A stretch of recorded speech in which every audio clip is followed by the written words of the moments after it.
Hi there, welcome back to another quick and easy watercolor painting. We're going to put a little building across here. I'm going to put quite a bit of Payne's gray in this. So I'm working on a 140 pound watercolor paper and I'm using Payne's gray. I got a number 4 watercolor brush here. And I'm going to put quite a bit of water on this page.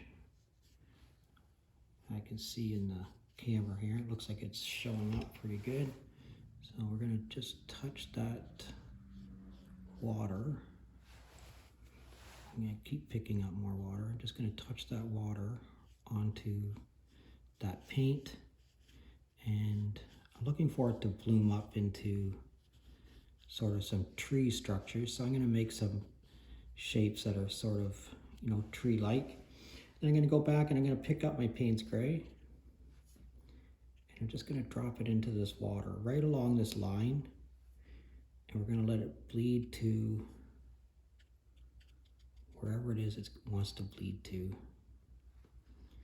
And I'm going to pick up some more Payne's gray just right off the palette with no water in it. So it's very concentrated. Pick up a little bit more. And I'm just going to keep tapping my brush where I want the trees to be largest. So I'm giving it lots of pigment to be able to move.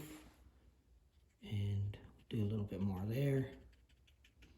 So you want there to be some more trees here. So I'm just going to keep touching it like that.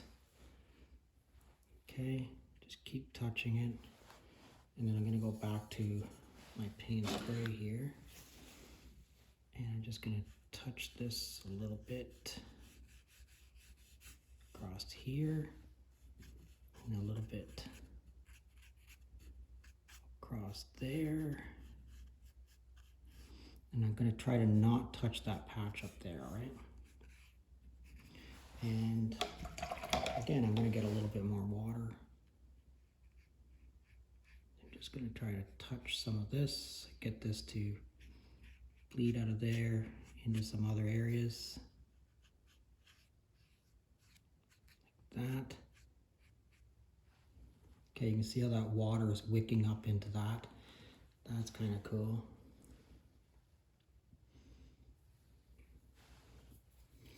I'm going to put a couple little windows on my house.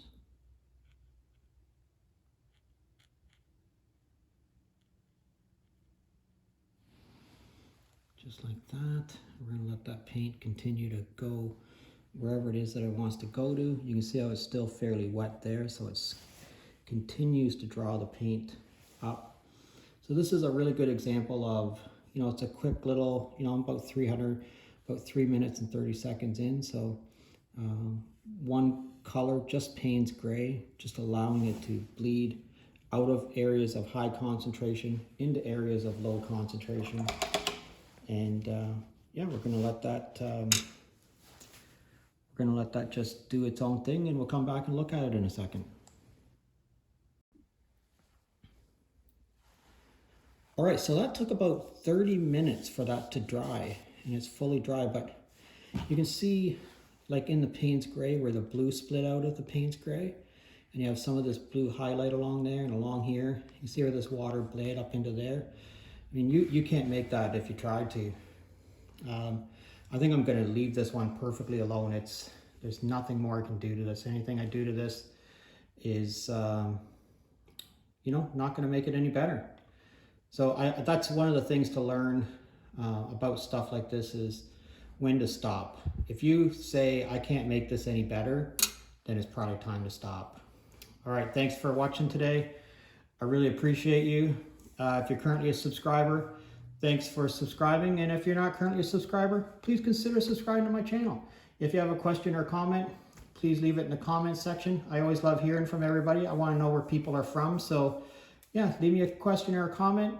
Thanks a lot, and we'll see you again next time.